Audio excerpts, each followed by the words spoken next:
Bom, de volta à política, deputados cobram a ação do STF após Lula defender protestos na porta da Casa de Parlamentares. Reportagem de Vitor Hugo Salina. O vídeo foi divulgado nas redes sociais. Na publicação, o deputado federal Cabo Júnior Amaral, do PL, mesmo partido do presidente Jair Bolsonaro, aparece carregando uma arma enquanto chama o ex-presidente Lula, do PT, para visitá-lo em Contagem, na região metropolitana de Belo Horizonte, onde mora. E eu vou esperar vocês lá, tanto sua turma como você, vai lá conversar com a minha esposa, com a minha filha, tá bom? Vocês serão muito bem-vindos. O vídeo é uma resposta a uma fala de Lula durante um evento da CUT. O petista defendeu a manifestação na porta da Casa dos Parlamentares como uma forma de pressionar a votação de pautas que são do interesse da esquerda. Se a gente pegasse, mapeasse o endereço de cada deputado e fosse 50 pessoas na casa do deputado, não é para xingar não, é para conversar com ele, conversar com a mulher dele, conversar com o filho dele, incomodar a tranquilidade dele. Em discurso no plenário da Câmara, o deputado Luiz Lima condenou as ameaças do petista. Será que se o Lula trocasse a palavra deputado por ministro do Supremo, a gente viria uma mágica? Uma reação diferente?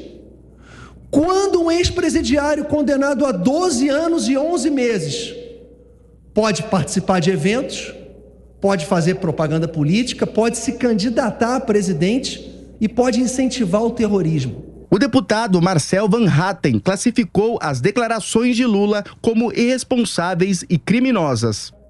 O problema é que ele não tem cara de andar na rua. Ele que vai ter problemas em andar na rua. Eu não. Se o ministro Alexandre de Moraes ouviu esse pronunciamento, será que não vai pedir também a prisão do ex-presidiário que deveria estar na cadeia, Luiz Inácio Lula da Silva? Ao contestar as falas de Lula na CUT, o deputado Coronel Tadeu foi interrompido por Alexandre Padilha, do PT, e houve discussão. Aviso toda a bancada do PT que tem contato com Lula. Venha. Vem pra cima que nós estamos prontos pro combate. Deu a parte ao Alexandre Padilha, que eu dei o recado para ele falar pro Lula. Pode dar, senhor presidente. Deu a parte para ele que ele merece. Minuto foi citado, deputado. Muito obrigado, senhor presidente. Que medo do presidente Lula, hein? Que medo da força da palavra, da presença. O senhor se cale, que eu ouvi o senhor quietinho. Então o senhor se cale. Bom, em meio a essa discussão no Congresso Nacional, começando por você, Cristina Grêmio, que análise faz da fala do ex-presidente Lula e essa discussão no âmbito do Congresso?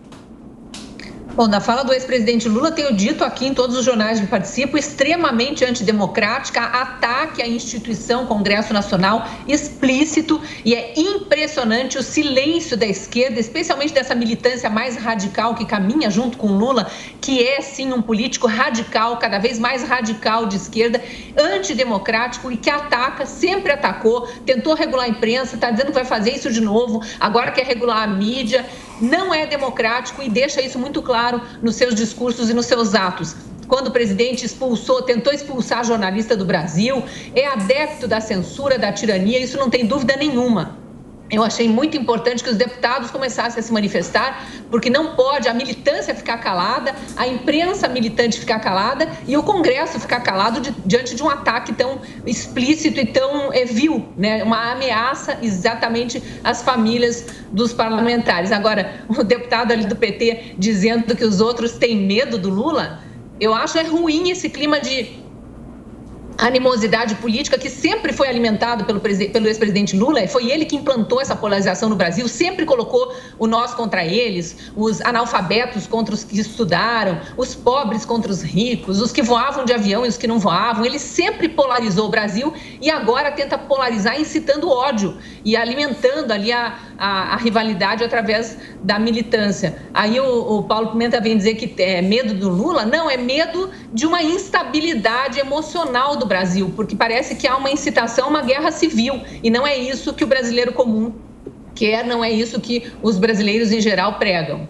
É preciso tomar cuidado com o que se diz, Amanda, com as palavras. Para os deputados, a declaração do ex-presidente Lula soou como uma ameaça e a gente viu aí, gerou discussão muito entre parlamentares também.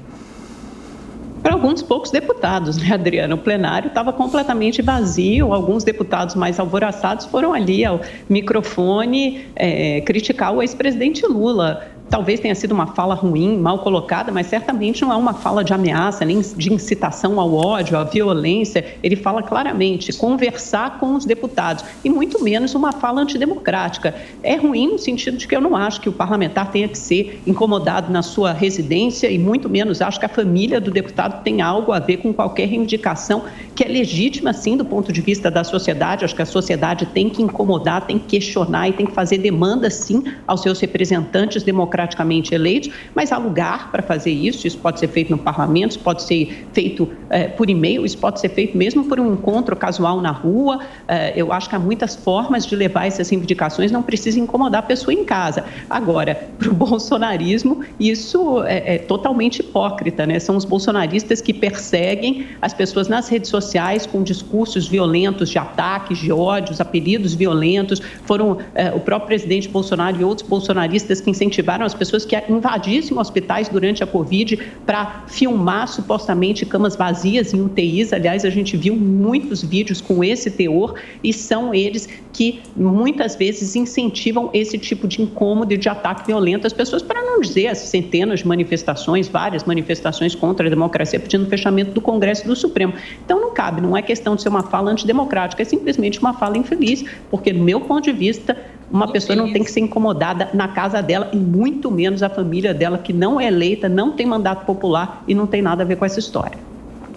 Dizer que um ataque antidemocrático explícito desse, uma incitação a ódio, uma ameaça a famílias de parlamentares que nada tem a ver com a política. Cristina, ele não falou em pegar dizer que isso é infeliz é o mesmo que dizer que corrupção é mal feito, né? Como a esquerda adora dizer. Corrupção é mal feito, ataque às instituições, incitação a ódio, incitar a militância a fazer ameaças a pessoas comuns, é só uma fala infeliz, é uma passação de pano assim inacreditável.